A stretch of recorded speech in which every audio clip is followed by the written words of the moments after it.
Olá pessoal, tudo bem? Eu sou a Mariana e hoje eu estou aqui para apresentar para vocês um dos conceitos mais importantes da web, o protocolo HTTP. Hoje eu vou apresentar para vocês a teoria e meu colega Arthur Carvalho vai apresentar para vocês a parte prática e aplicar muito desses conceitos que serão apresentados aqui hoje. Para entender um pouquinho sobre o protocolo HTTP, é necessário a gente entender o que é um protocolo. E um protocolo é nada mais do que um termo utilizado para significar, para definir um formato padronizado entre comunicação entre duas partes. Ele é essencial para ter um conceito organizado, principalmente quando a gente está falando de internet. Já o HTTP é nada mais do que um protocolo baseado em texto, feito para comunicar entre cliente e servidor. Ele foi criado em 1990 pelo Tim Berners-Lee. Ele roda sobre a camada 4, que vai ser explicada para vocês um pouquinho, que é amplamente utilizado pela internet. Por isso, seu crescimento tão avançado e também devido ao seu crescimento junto com o avanço dos navegadores. Antes de entender sobre o protocolo, vamos dar um passo para trás e entender sobre o modelo OSI, que é o sistema de interconexão da internet. Ele é uma estrutura que exemplifica sobre redes e define como esses diferentes sistemas se comunicam entre si. Aqui a gente tem inúmeros, mas eu vou destacar para vocês 3 deles. Entre eles, o quarto, que é o TCP, que define basicamente aonde que o HTTP funciona, e o de aplicativo, que define em si o próprio HTTP. Eu peço a atenção de vocês para a camada 8, que define a camada de usuário, que funciona, por exemplo, conceitos como o próprio JSON. Esse modelo de interconexão serve para a gente entender a base dos protocolos e os sistemas distribuídos em arquiteturas de rede. Ele padroniza a comunicação e facilita o funcionamento dos protocolos modernos, como o HTTP ou redes distribuídas com Node.js. Agora que vocês entenderam sobre esse modelo OSI, vamos entender um pouquinho sobre a arquitetura da web. E a gente pode definir 2 componentes principais, que é o ambiente cliente e o ambiente servidor. Dentre eles, a gente tem a internet, conhecida por muitos aqui. E essa comunicação entre esses 2 componentes se dá através do próprio protocolo HTTP, que vai ser destrinchado para vocês hoje. Agora, para a gente entender cada parte, vamos começar pelo ambiente cliente. O ambiente cliente é um programa ou aplicação específica que funciona na maioria das vezes através do navegador. Ele é responsável por enviar essas requisições, por fazer pedidos para o servidor. O outro componente que a gente tem é o propriamente servidor web. Ele vai receber essas requisições, interpretá-las e enviar uma resposta. Ele é feito através de ambientes muito conhecidos por nós, como a Nginx e o Apache. Entre eles, a gente tem a internet, que é a nossa rede mundial de computadores baseada na camada 4 de TCP. É por lá que a gente tem acesso a essas informações. E ela funciona basicamente com 2 quesitos principais, os hosts e os endereços IP. Quando a gente acessa, por exemplo, uma URL como a www.pucminas.br, a gente está na realidade, acessando o IP. Esse nome só serve para seres humanos identificarem melhor e conseguir um acesso mais facilitado. Agora, essa comunicação ela só acontece por meio do protocolo HTTP, que é como os clientes e servidores se comunicam, recebem requisições e respostas. Então, aqui, a gente tem a interação entre o cliente web, o servidor web e todo esse quesito dentro da internet. Aqui a gente tem, de exemplo, uma requisição feita em HTTP, onde o nosso cliente, o navegador, envia uma requisição para o servidor web e tem essa padronização que a gente vai destrinchar um pouquinho depois. Agora, a gente tem a resposta, feita pelo servidor a partir de uma requisição. Aqui a gente também tem a estrutura feita a partir dessa resposta. Agora que vocês entenderam os principais conceitos, vamos identificar cada partezinha através dessa dinâmica da web. Aqui no canto esquerdo, a gente tem os clientes, que são os navegadores. Ele funciona através dessa comunicação feita pela internet, através de requisição, HTTP e resposta. A requisição, ela atinge o servidor web. E nesse servidor web, a gente já tem essas aplicações já conhecidas pela gente, como a Apache e o Nginx. O HTTP Server também envia uma requisição e resposta, que é recebida através do nosso app Server, que no nosso caso dessa jornada vai ser com o Node.js. O Node.js acessa uma base de dados, como por exemplo o PostgreSQL.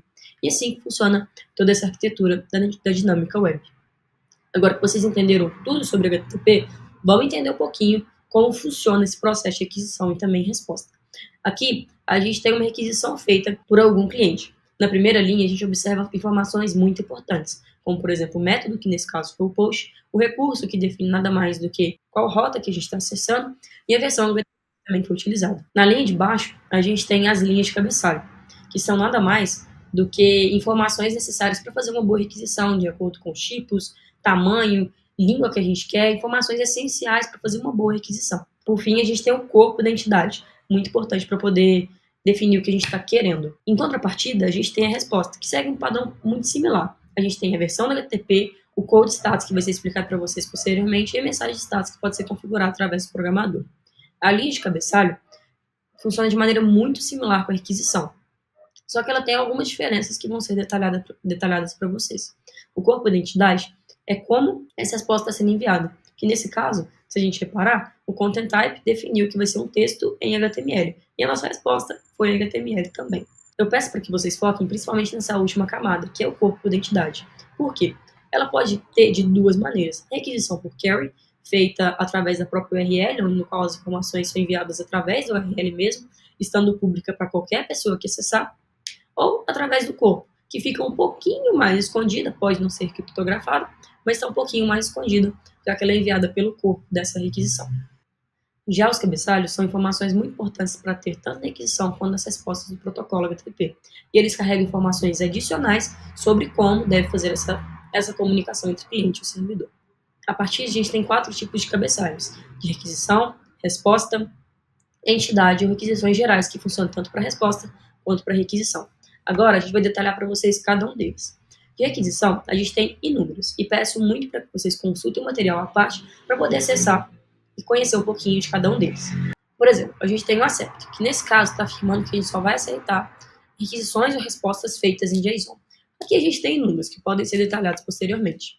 Como resposta, a gente tem informações de acordo com a resposta que está sendo enviada, como por exemplo do servidor, que nesse caso foi a Apache. A de entidade define informações importantes para toda requisição ou resposta, como por exemplo o content type, que afirma que a mídia do conteúdo enviado foi em texto e em HTML.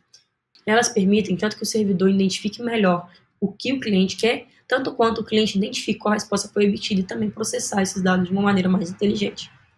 Agora vocês vão entender o core do protocolo HTTP, que são os métodos. A gente tem inúmeros deles, mas eu vou citar para vocês somente 5, que é o GET, o POST, o DELETE e o PATH. Antes de entender sobre os métodos, vamos compreender sobre duas características muito importantes, que é o safe e o idempotent. O safe garante que, mesmo que um componente falhe, o sistema ainda vai continuar funcionando sem nenhum prejuízo. Já o idempotent significa que eu posso continuar tentando, mesmo que o método dê errado, que não vai causar nenhum efeito colateral. Agora, trinchando cada um deles, o GET refere à requisição de algum recurso específico. O POST significa um envio de dados a serem processados por esse recurso. Já o PUT é a alteração completa de um recurso. O DELETE, algo muito óbvio, é a exclusão desse recurso para o servidor. Já o PATH, ele nada mais do que altera informações espaciais. Agora, trinchando um pouquinho de cada um deles, vamos começar pelo método GET. Ele, no caso, busca informações e é um dos recursos mais utilizados na web. Por quê? Quando a gente está acessando algum site do navegador, o usuário em si já está disparando uma requisição do tipo GET. Ele não deve alterar o status do servidor, por isso que ele é safe, e envia dados ao servidor por parâmetros via carry string já especificado anteriormente. Aqui está um pouquinho da requisição e da resposta feita por eles, que vocês podem consultar posteriormente. O método POST em si já envia dados ao servidor para serem processados. Ele é feito normalmente com um conjunto de formulários em HTML, e por objetivo tem a necessidade de alterar os estados do servidor, por isso que ele é not safe. Ele pode ser enviado, seus dados podem ser enviados tanto via carry string ou corpo de requisição. E aqui se encontram alguns dos exemplos de requisição e resposta feita por eles. Já o método PUT, ele faz uma criação e atualização total do corpo da requisição, sendo utilizado no upload de arquivos para servidores da web. Aqui tem 2 exemplos de requisição e resposta como os anteriores. Já o PATH, diferentemente do anterior, ele faz uma atualização parcial. Ou seja, se a gente tem inúmeras informações a serem enviadas, a gente só vai enviar aquelas que a gente deseja alterar. Isso facilita muito no momento que a gente estiver realizando nossas modificações. Agora, para a gente entender um pouco mais sobre as respostas, temos que entender como elas se categorizam. E nisso, a gente tem 5 faixas de códigos de retornos. A primeira delas, começada pelo dígito 1, tem o propósito de informar o cliente qual foi o tipo de resposta obtida. Já o de dígito 2 significa sucesso, que a ação foi recebida, entendida e aceita e processada pelo servidor. A 3 define o redirecionamento, ou seja, são necessárias ações complementares para poder finalizar o pedido. A 4 significa um erro no cliente, como o E404, como a gente conhece muito por aí. E ele tem, quando acontece algum erro de sintaxe, que não pode ser completado em si o próprio pedido da requisição. Já o 5 é um erro no servidor. A requisição entrou, processou, mas aconteceu algum erro no servidor que falhou. Os exemplos mais comuns que a gente tem é o 200, como OK, o 403, como acesso negado, o 404, como página encontrada, e o 500, como erro interno no servidor. Agora, a gente ouviu muito falar sobre o HTTP. Mas e o HTTPS? O que ele significa? Ele é nada mais do que um HTTP com criptografia TSL. O TSL é nada mais do que um sucessor do SSL que a gente conhece por aí. E o que o HTTPS faz? Ele protege de dados contra espionagem, alterações, ele mostra conexões mais seguras. Com isso, ele melhora o desempenho com o HTTP2 e HTTP3 e também o SEO, porque as páginas que têm HTTPS elas são mais distribuídas pelo navegador. Então, quando você está fazendo algum login, algum pagamento, está mexendo com dados sensíveis, escolha o HTTPS, que vai ser a informação mais segura. Ao lado, a gente tem uma imagem representando muito bem isso que foi explicado.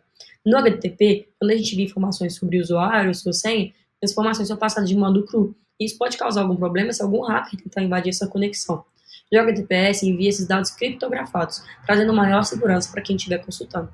Vocês entendendo o protocolo HTTP, fica muito mais fácil vocês entenderem o que é a API REST. A API REST é um conceito muito disseminado na área de tecnologia e define nada mais do que estruturas de comunicação em HTTP.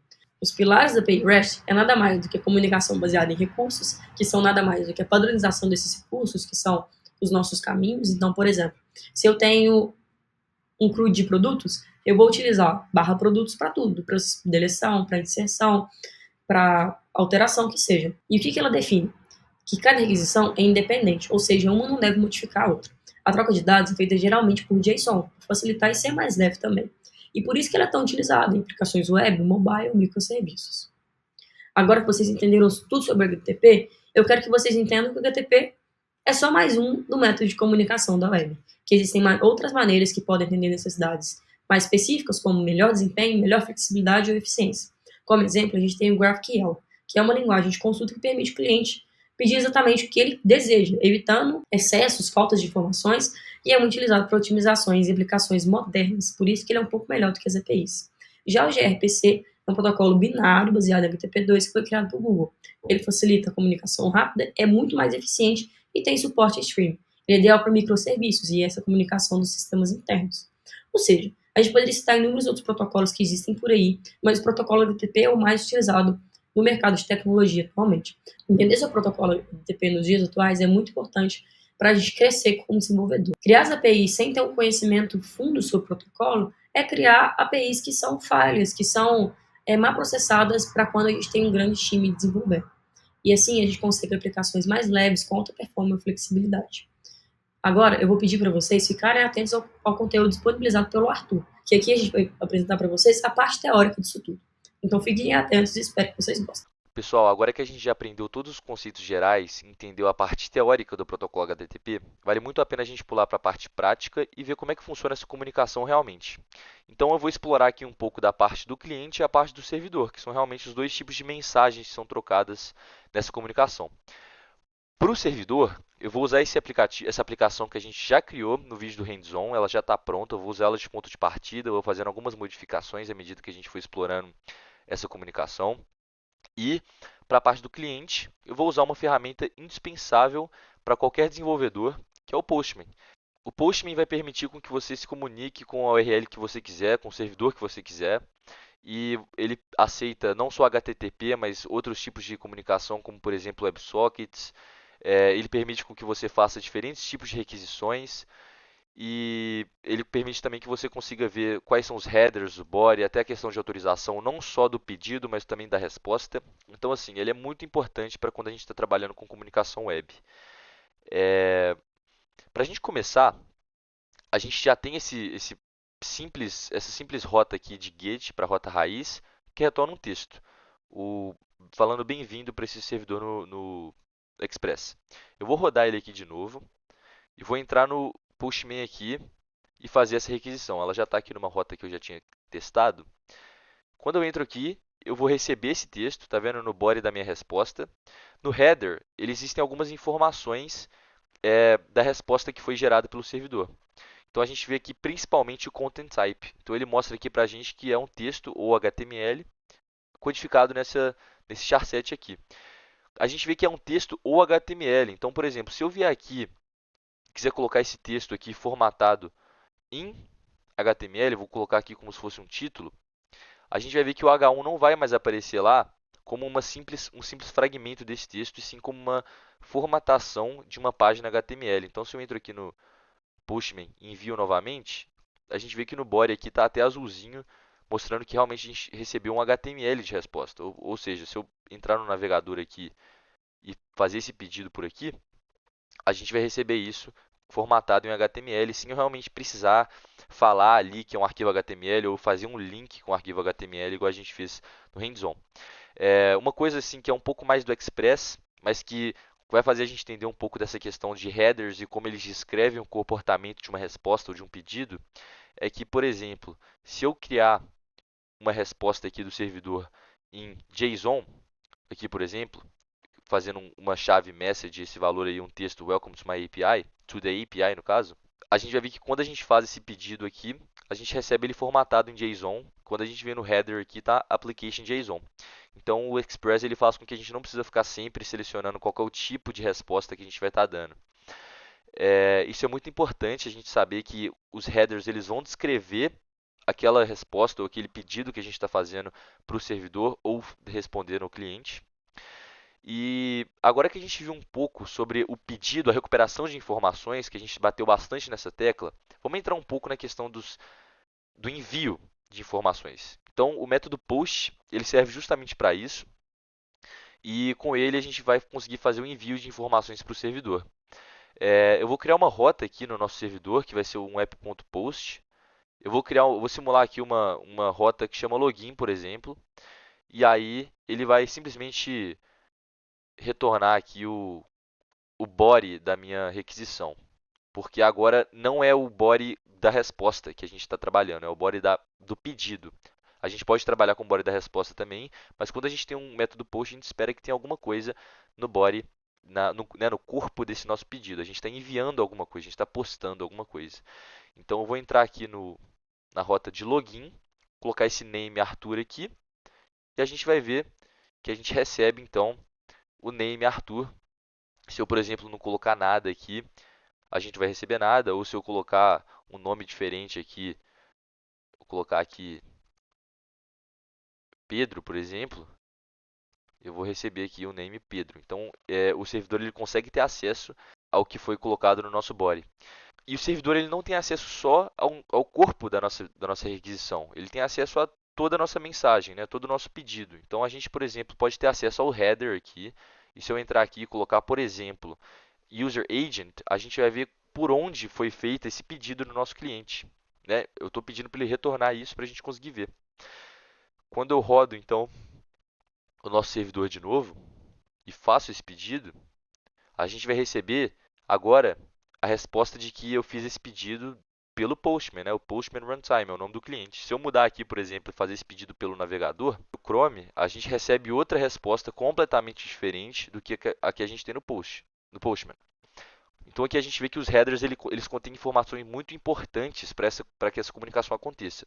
Outra coisa muito importante é o uso de query strings. Ela permite com que você faça a transmissão de dados ali sem necessariamente colocar eles dentro de um body, por exemplo. Então, se eu criar aqui o outro método get para a rota search, por exemplo, ou seja, que estaria fazendo talvez uma busca, então, eu vou pedir para ele fazer simplesmente uma resposta aqui, simulando que ele retornou os resultados para aquela busca com aquele dado. Tá? Então, a gente acessa eles por esse atributo aqui, query, e aí a gente consegue ter acesso a esses dados sem necessariamente ter um post ali para fazer essa comunicação. Então, aqui no Postman, se eu entro nessa rota search e abro aqui a interrogação para query strings, sempre que você for iniciar uma query string, você tem que colocar o ponto de interrogação para indicar que ele está começando.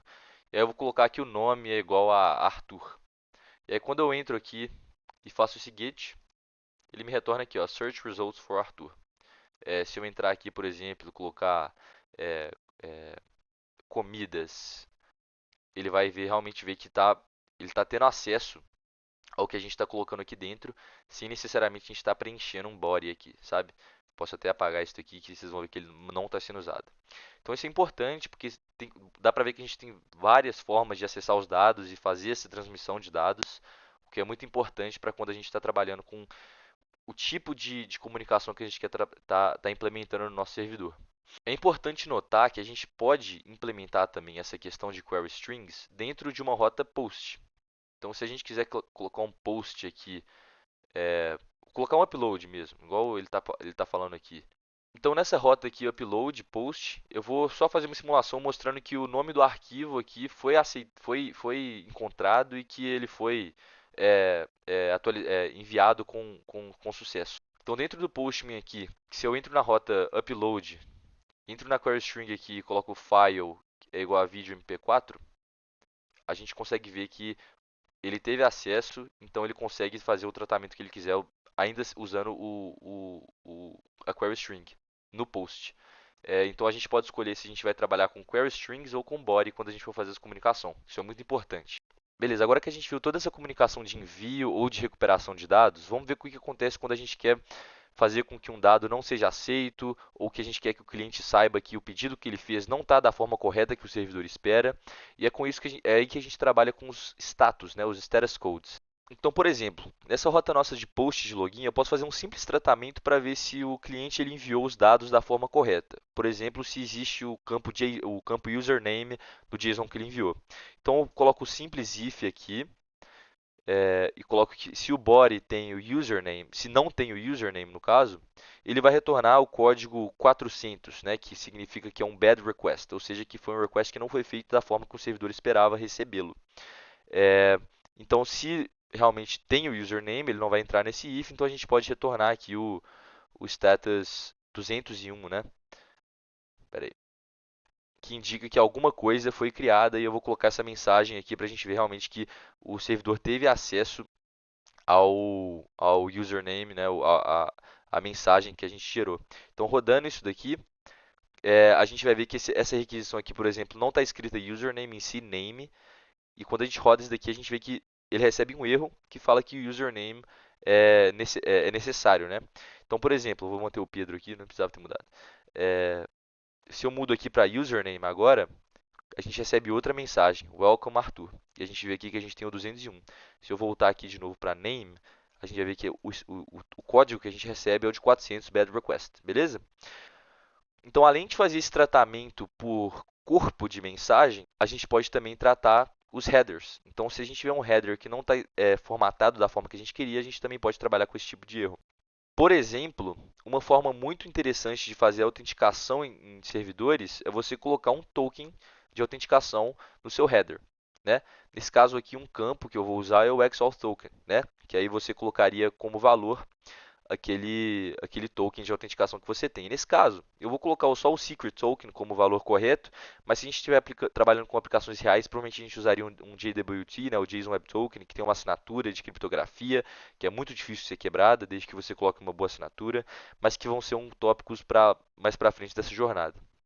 Eu vou colocar aqui então uma simples validação, e ele vai checar se o header do campo XAuth token existe, né? Se não existir, ele vai retornar um erro de unauthorized, que significa que o cara não foi autorizado porque ele não tem um token ali. Agora, por exemplo, deixa eu tirar o copilot aqui, se ele tem esse header, mas não é igual ao token que a gente precisa, nesse caso secret token, né? Então, se o valor daquele token não é igual ao que a gente precisa, ele vai retornar o 403, que é o forbidden. Então, o cara não foi aceito, ele não está autorizado a entrar naquele endpoint. Aí, se tudo não passa, significa que realmente ele tem o token, o token dele tem o valor de secret token, então realmente ele vai ser aceito naquele endpoint. Então, se a gente agora faz essas alterações, e eu venho aqui, por exemplo, e mando já tudo direitinho com o Secret Token, a gente vê que o nosso login aqui foi feito com sucesso. Agora, por exemplo, se eu mando aqui para outro tipo de token, né, um token de outro valor, a gente vê que a gente recebe o Forbidden. Agora, e se a gente não manda token nenhum, a gente recebe outro erro. Então, a gente está fazendo tratamentos diferenciados ali, com diferentes status codes, né? E a gente consegue muito bem orientar o cliente do que está acontecendo naquela comunicação e aplicar uma regra de negócio no nosso servidor. E o HTTP ele fornece todos esses tipos de suportes. No mais, os diferentes métodos de get, post, put, patch, delete, eles vão trabalhar com os funcionamentos extremamente similar, tá? Ele vai permitir com que você faça o mesmo tipo de manuseio, só que com os seus usos diferentes, né? A gente vai abordar um pouco mais eles assim que a gente estiver trabalhando na segunda etapa, que é quando a gente estiver implementando realmente diferentes funcionalidades. Então, espero que tenha ficado bem claro como é que funciona essa comunicação, o tipo de coisa que você pode fazer, os headers, os bodies, as autenticações que podem ser feitas, os manuseios de status codes. E espero que tenha ficado realmente mais fácil de visualizar como é que essa comunicação entre cliente e servidor está acontecendo. Então a gente espera que vocês tenham um bom proveito nessa primeira etapa e a gente está muito animado para acompanhar vocês durante todo esse processo. Então, qualquer dúvida que tiver, as guildas estão aí, pode entrar em contato com a gente, que a gente vai estar extremamente disponível para vocês. Boa sorte, galera. Então, espero uma ótima atividade na primeira etapa, hein?